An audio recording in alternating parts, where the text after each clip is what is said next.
안녕하십니까. 사회복지사 1급 국가시험 800제를 통한 80점을 완성하고자 하는 고병갑입니다. 이번에는 첫 시간으로서 인간행동과 사회환경의 100문제를 시작을 할 겁니다.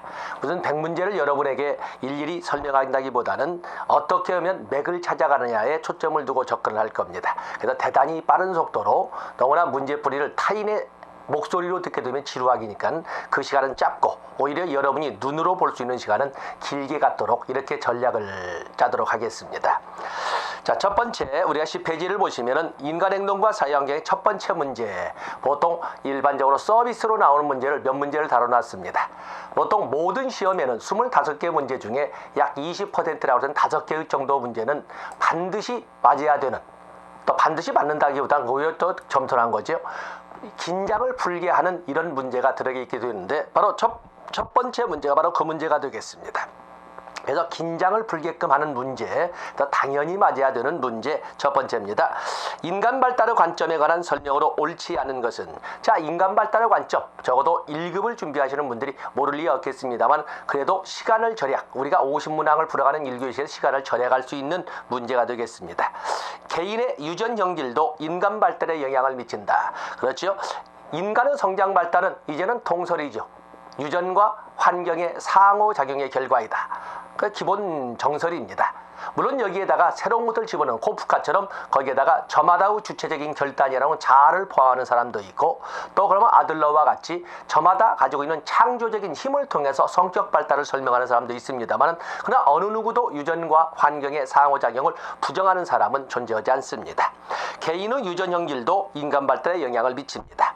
인간 발달은 퇴행적 변화보다는 상승적 변화를 의미한다. 자, 여기가 함정이 되겠고 이게 답이 되겠죠. 인간은 성장 발달이라고 할 적에 발달에 관련된 용어가 여러 가지, 성장도 있고 성숙도 있고 학습도 있고 사회화도 있고 발달도 있지만, 우리가 일반적으로 인간 발달이라고 할 때는 인간 발달이란 일생에 걸친 변화의 총체를 의미하는 것으로서 거기에는 우리가 꿈꾸는 상승적 변화뿐만 아니라 우리가 인정할 수밖에 없는 퇴행적 변화도 같이 존재를 하는 겁니다. 그렇기 때문에 무엇보다는 이렇게 설명하는 것이 아니라 상승적 변화와 퇴행적 변화를 모두 포함하는 넓은 개념이라고 생각하시면 되겠습니다. 답은 2번이 되겠고 3번, 4번, 5번은 보지 않아도 되겠습니다.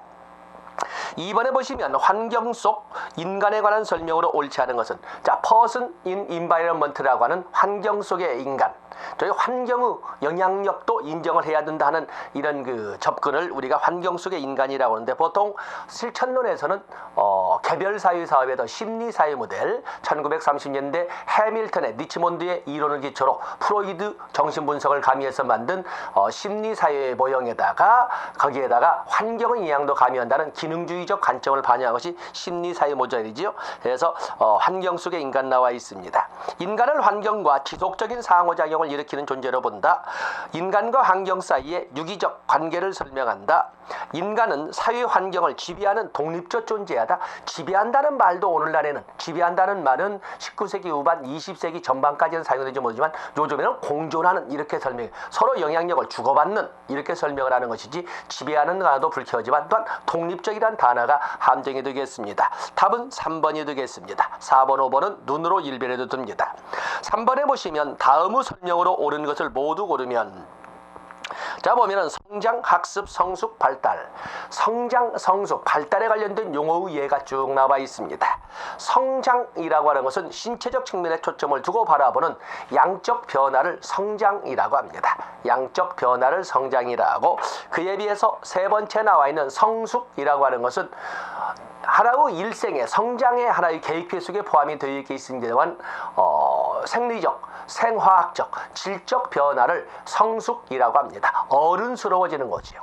그에 비해서 학습이라고 하는 것은 의도적, 인위적 이런 그 과정이라고 할 수 있는 학습인, 왜냐하면 그 연습이나 훈련을 통해서 나타나는 변화를 학습이라고 합니다. 그에 비해서 발달이라고 하는 것은 이런 발달을 모두 포함해서 일생에 걸쳐서 나타나는 변화의 종체로서 상승적 변화와 퇴행적 변화를 모두 포괄하는 이런 개념이라고 할 수가 있습니다. 성장은 주로 유전인자가 지니고 있는 정보에 따라 나타나는 변화를 말한다. 주로 유전인자에 의해서 나타나는 정보의 변화, 이것은 성숙입니다.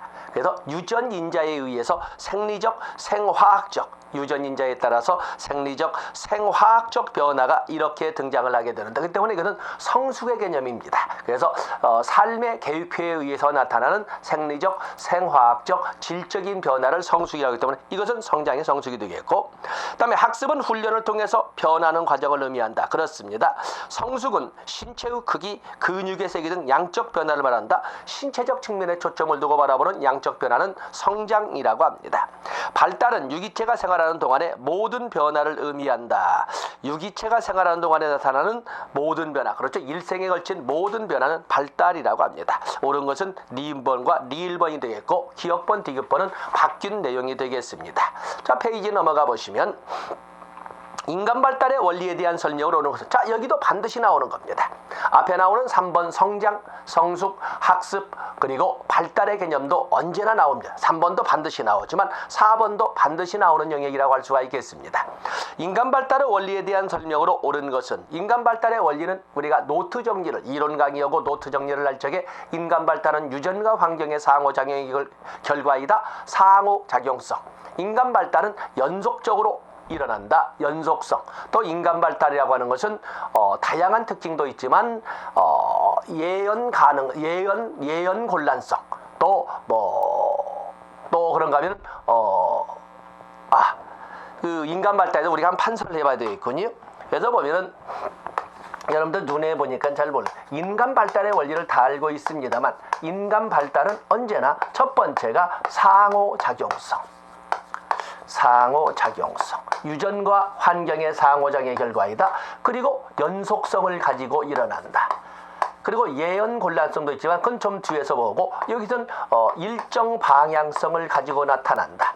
인간의 성장 발달은 일정 방향성을 가지고 있다. 또 인간의 성장 발달은 미분화 상태에서 분화되어 가고 통합되는 분화 통합성을 갖는다. 분화 통합성을 갖는다.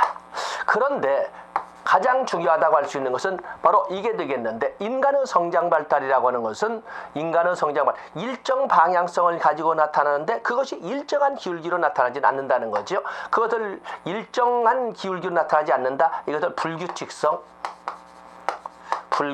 어떤 때는 빨리, 또는 어떤 때는 더디게, 어떤 때는 고원 현상을 가지면, 또는 동요성이라고 합니다. 동요성. 그렇기 때문에 여기 나오는 일정 방향성은 같지만 일정한 기울기를 갖지는 않는다. 이런. 또 그런가 하면 예언 곤란성. 또 그런가 하면은 개인차가 아니라 개별성. 또 그런가 하면은 우리가 하나만 더 적어본다면, 모든 인간의 성장 발달에는 특정 영역의 비약적 발달기가 존재하는데 그것을 결정적 시기라고 이렇게 설명을 했습니다. 자, 이러한 특징들을 우리가 정리해 봤던 적이 있을 겁니다. 그래서 유전적 요인보다 환경적 요인을, 아니죠. 유전과 환경의 대등한, 어떤 때는 유전이, 어떤 때는 환경이 더 큰 영향력을 행사하고 있다는 것을 말을 하고 있습니다. 틀린 거지요. 일생에 걸쳐 나타나는 예측 불가능한 변화이다. 아닙니다.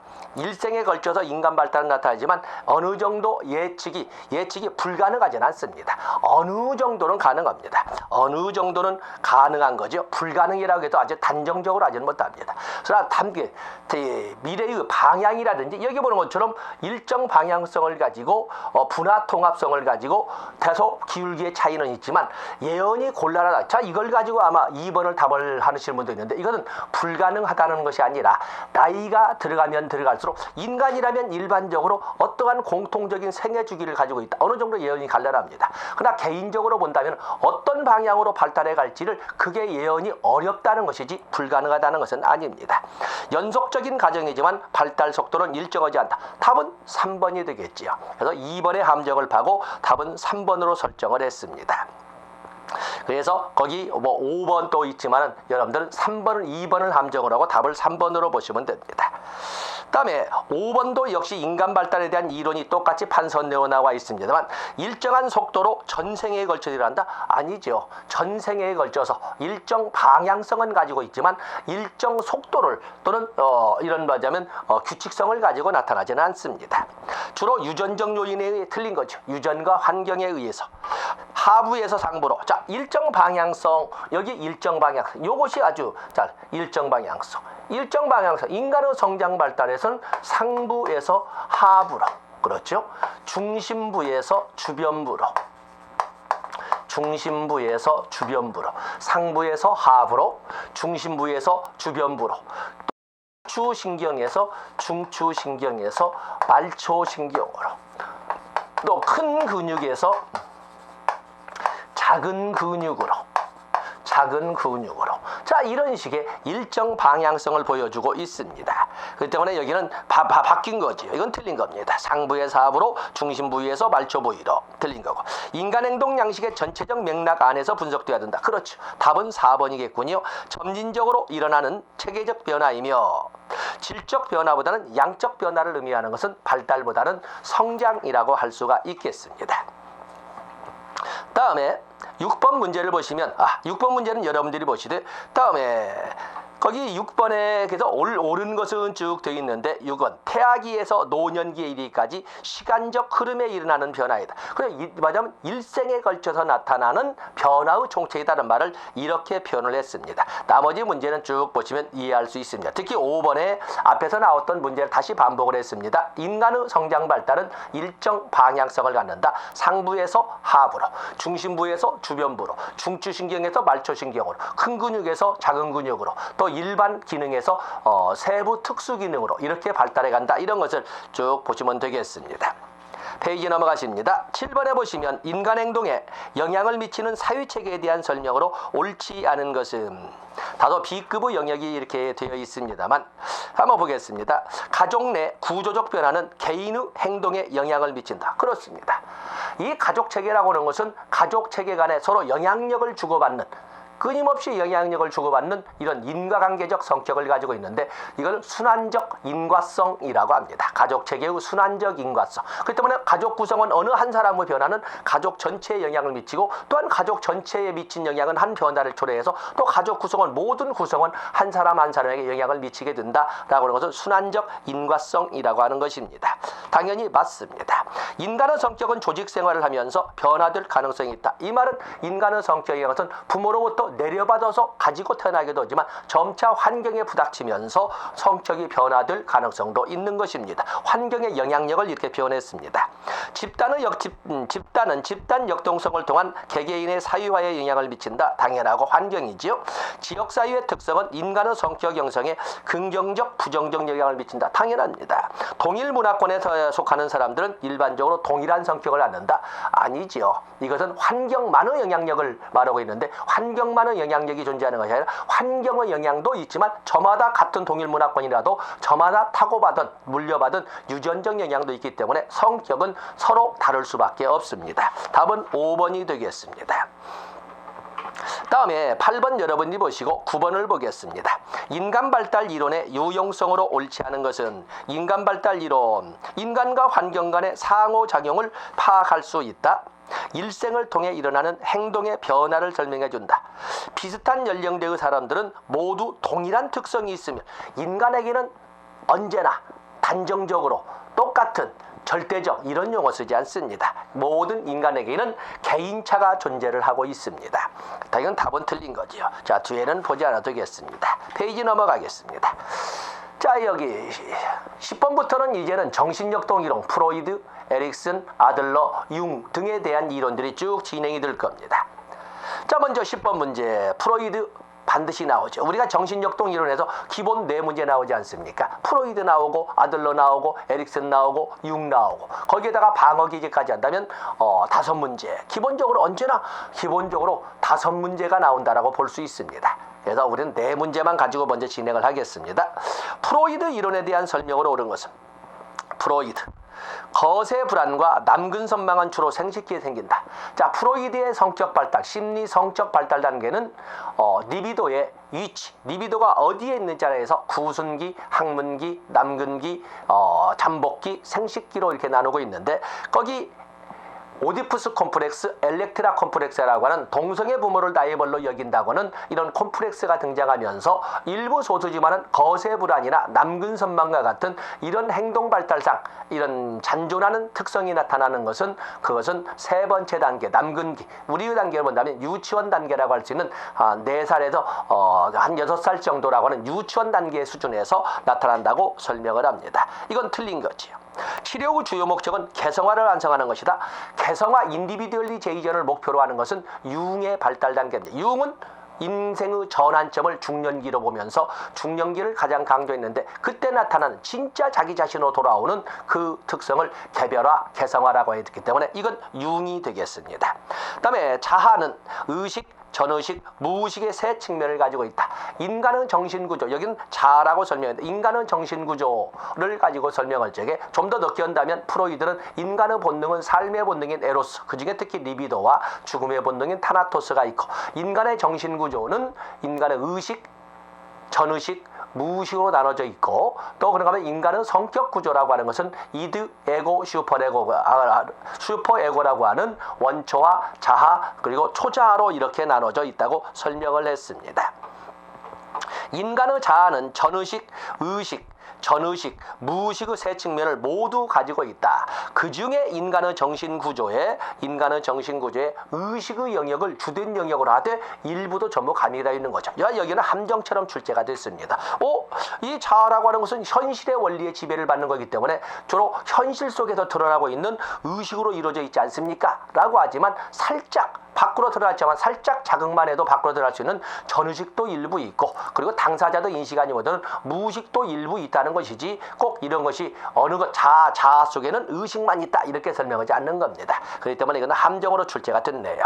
리비도는 인생 절반에 걸쳐서 작동하는 일반적인 생활 에너지를 말한다. 프로이드 이론입니다. 지금 프로이드는 리비도를 성적 측면에 국한된 성적 에너지라고 본 것이고, 이처럼 일생에 걸친 일반적인 창조적인 활성 에너지로 보는 것은 융의 이론이 되겠습니다. 초자아는 방어 기제와 작용하여 갈등과 불안에 제체한다.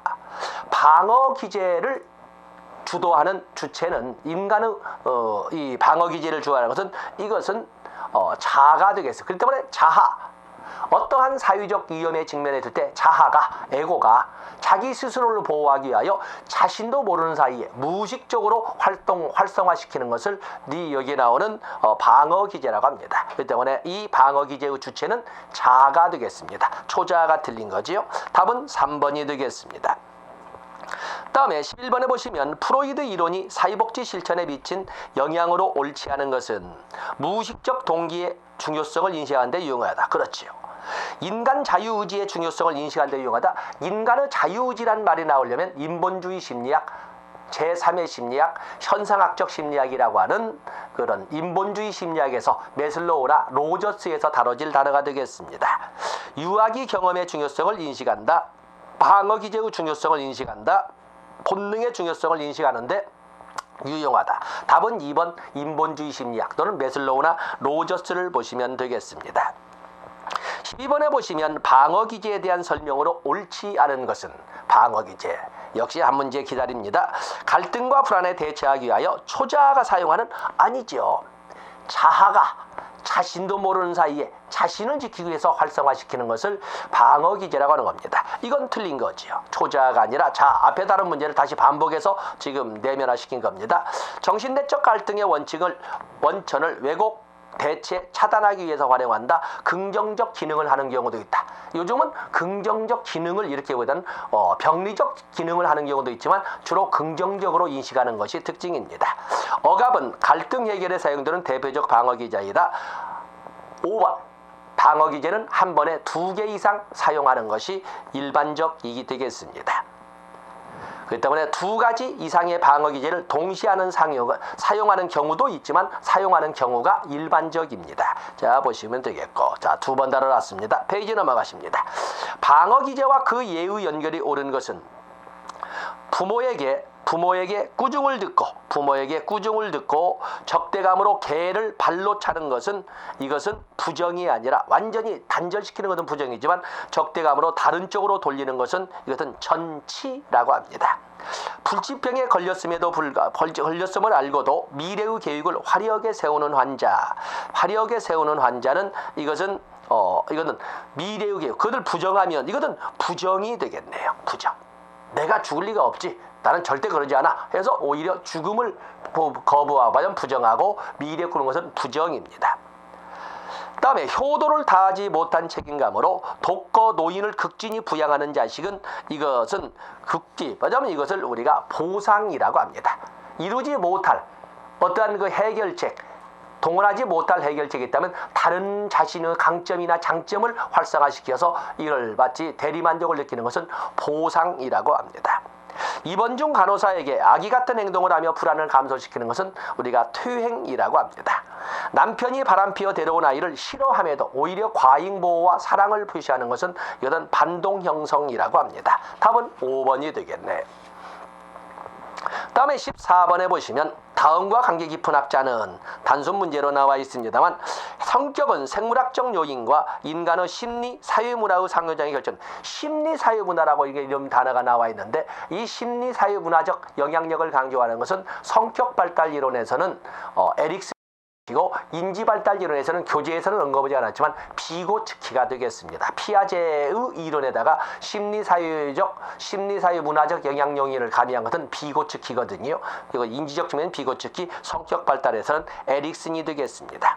성장하는 모든 것은 기본 계획이 있다. 바로 이 성장하는 모든 것은 비약적 발달이란 존재하지 않고 기본 계획표에 의해서 점진적으로 전 단계를 완성하고 다음 단계 점성의 원리로 설명하는 거 에릭슨이 되겠습니다. 특히 두 번째, 성장하는 모든 것은 기본 계획이 있다. 그렇기 때문에 한 단계 점진적으로 발달해 간다라고 하는 점성의 원리를 주장하는 것은 에릭슨이 되겠습니다. 답은 에릭슨이 되겠습니다. 답은 2번이 되겠습니다.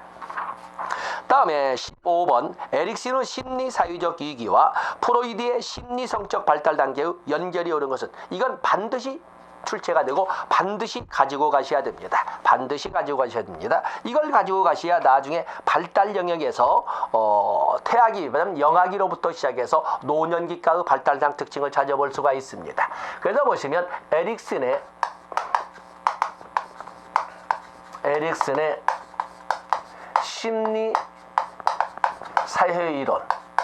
심리사회이론의 발단계, 여기 보면 신자, 죽은 자,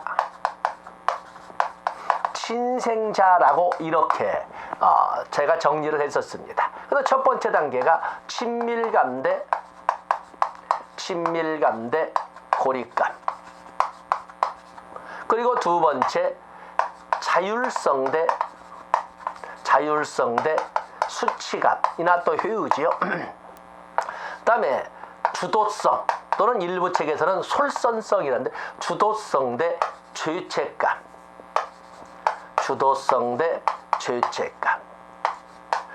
근면성 대 열등감, 그리고 자아 정체감 대 역할혼미 또는 자아 정체감 혼미라고 이렇게 쓴 책도 있습니다. 그 다음에 친밀감 대 고립감,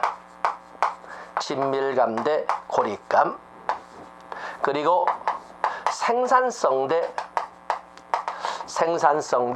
침체감,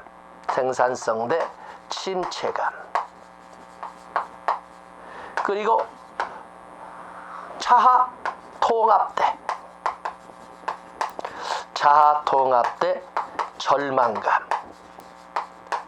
자, 이렇게 쓰지 않았습니까? 그래서 소위 여기 나오는 미안합니다. 시간이 그래서 첫 번째 단계는 친밀감대 고립감은 성인기에 나오는 거죠. 이것은 신뢰감대, 신뢰감대 불신감, 신뢰감대 불신감 해서 신자, 머리말 맞는다고 그랬죠. 다 우리가 이론도 알으셔야 죽은 자, 그리고 신생자, 이렇게 8개 단계를 우리가 설명을 했던 것입니다. 자, 이 각각의 단계를 가지고 여러분들이 설명해 보시면 이 단계는 영아기, 아직은 전몽하기. 다음에 자율성대 수치감의 단계라고 하는 것은 이 시기에는 유아기라고 하지만 어린이집 단계의 유아기, 어린이집 단계의 유아기. 다음에 주도성대 죄책감은 학령전기, 유치원 단계가 되겠죠. 다음에 근면성대 열등감 단계는 초등 단계. 다음에 자아 정체감대 역할 업무는 청소년기. 그리고 친밀감, 생산성, 이거는 성인기로서 성인 초기, 청년기. 아직도 그냥 청년기를 성인기라고 쓰는 책들도 있습니다. 그래서 성인기 나오면 이 세 가지를 다 하지만 그 중에 중년기나 노년기 특징이 같이 문제로 출제가 되면 그냥 성인기라고 문제를 출제했지만 청년기를 말하는구나 보시면 됩니다. 생산성대 침체감의 단계에는 중년기. 그리고 여기는 노년기. 이렇게 설명을 우리가 했던 것입니다. 자, 그리고 제 얼굴은 보이지 않지만 이 단계를 에릭슨의 발달 단계, 에릭슨은 일생에 걸친 8단계를 설명을 했지만 프로이드 단계로 설명해 본다면 프로이드 단계는 여기는 구순기, 두 번째 단계는 학문기, 그대로 5개 단계를 나가면 됩니다. 다음에 남근기, 다음에 잠재기 또는 잠복기, 그리고 자아정체감대 역할업 및 청소년기는 이 시기는 당연히 생식기.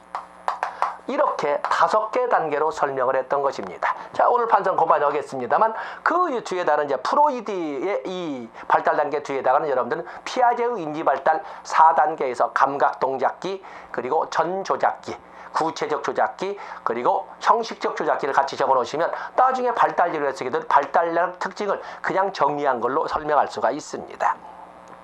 거기 보시면 15번에 연결이 오른 거. 자, 자율성대 수치감은 두 번째 단계, 신자 자율 두 번째 단계이기 때문에 여기에는 학문기가 되겠어요.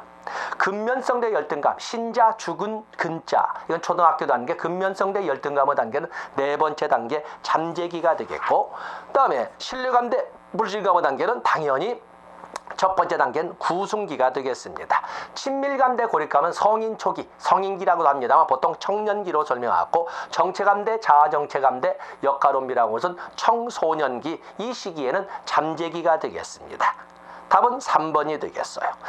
자, 페이지 넘어가서 16번도 여러분들이 똑같이 봐주시고, 똑같이 봐주시는데, 자, 여기에다가 각각의 단계마다 성격 발달을, 프로이드는 성격 발달을 리비도 위치 변화를 가지고 구순기, 학문기 이렇게 표현을 했지만, 에릭슨은 성격 발달을 심리, 사회적 위기의 극복 과정을 통해서 성격이 발달하고 그 단계마다 쌓는, 함양하는 덕목이 다르다라고 그랬습니다. 제가 이론 강의할 때 여러분들에게 뭐라고 했냐면 신자, 죽은 자, 신생자의 단계의 바람직한 하나의 덕목으로서 희망과 의지를 가지고 목표를 세워 능력을 발휘하자. 성실과 사랑으로 주변을 배려하고 지혜를 베풀자. 이렇게 해서 이 각각의 단계마다 쌓아야 할 덕목으로 이 신뢰감대 불신감, 희망과 여기 보시면 희망과 의지를 가지고 목표를 세워 능력을 발휘하자. 이렇게 근면, 희망과 의지를 가지고 목표를 세워 능력을 발휘하자. 성실과 사랑으로, 일부 책에서는 이 자아정체감에 쌓을 덕목으로 성실이라는 말 대신 충실이라는 말도 씁니다. 어떤 성실과 사랑으로 주변을 배려하고, 돌봄이라고도 합니다. 주변을 배려하고 지혜를 베풀자라고 하는 8개의 단계에 쌓아야 할 덕목으로, 긍정적 덕목으로 이렇게 희망과 의지를 가지고 희망과 의지를 가지고 목표를 세워 능력을 발휘하라. 성실과 사랑으로 주변을 배려하고 지혜를 베풀자. 이렇게 8개의 덕목을 설명을 했습니다. 자아통합대 절망이라고 하는 것은 마지막 8번째 단계, 지혜를 베푸는 단계가 되겠습니다. 주도성 대 죄책감, 신자, 죽은 자, 주도성 대 죄책감 3번째 단계지요. 희망과 의지를 가지고 목표를 세우는 단계가 되겠습니다. 근면성 대 열등감 4번째 단계, 신자 죽은 자 4번, 희망과 의지를 가지고 목표를 세워 능력을 발휘하는 단계, 여기는 맞는 것이 되겠군요. 생산성 대 침체감의 단계는 생산성과 침체감의 단계, 여기는 중년기, 희망과 의지를 가지고 목표를 세워 능력을 발휘하자.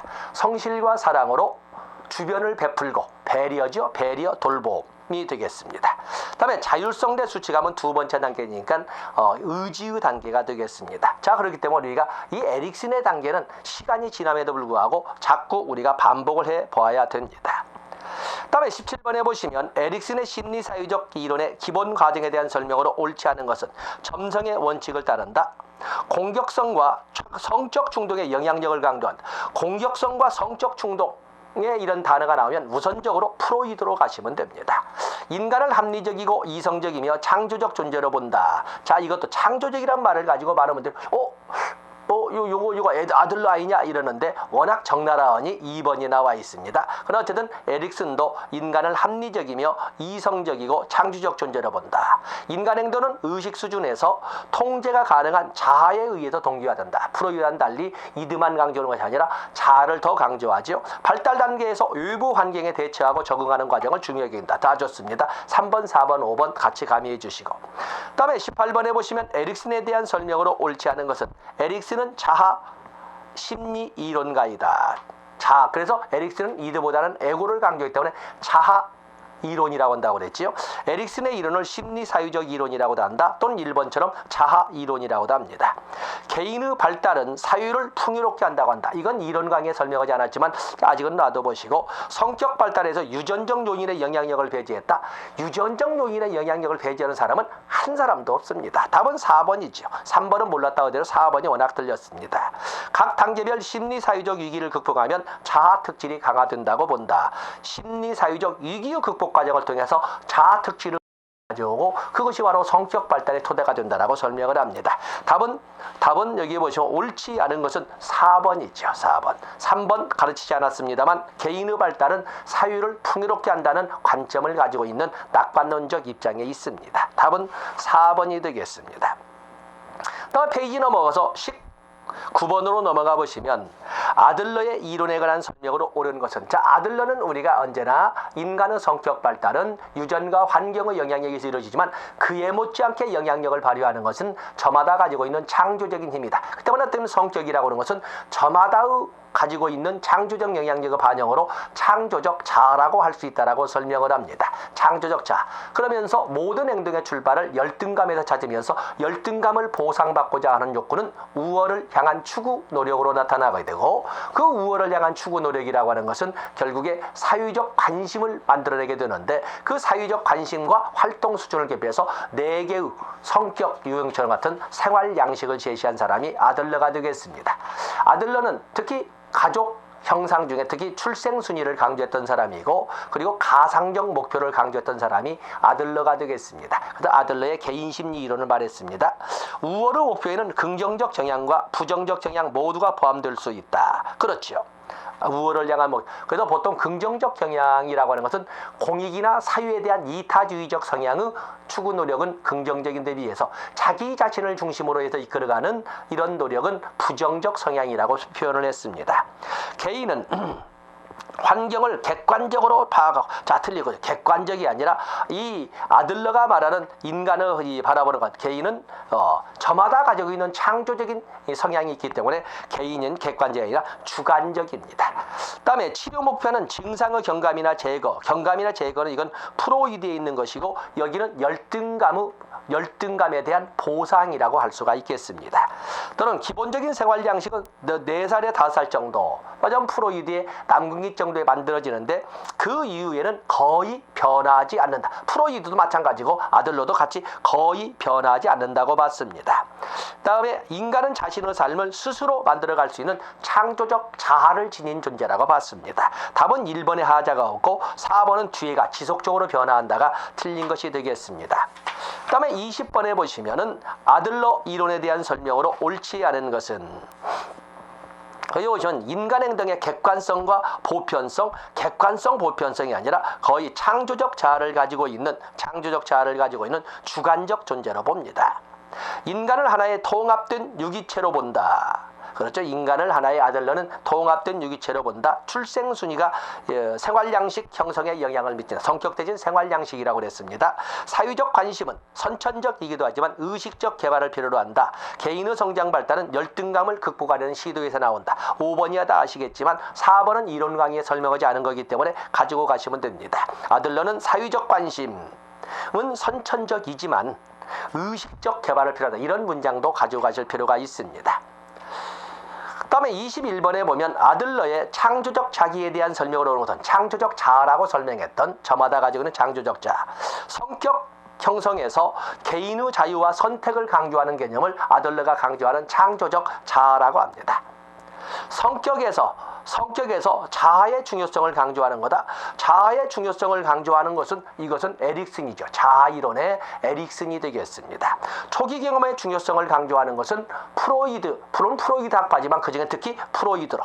그다음에 유전보다 환경의 영향력을 강조하는 것은 행동주의 심리학이죠. 환경 결정론의 입장에 있으니까 행동주의 심리학.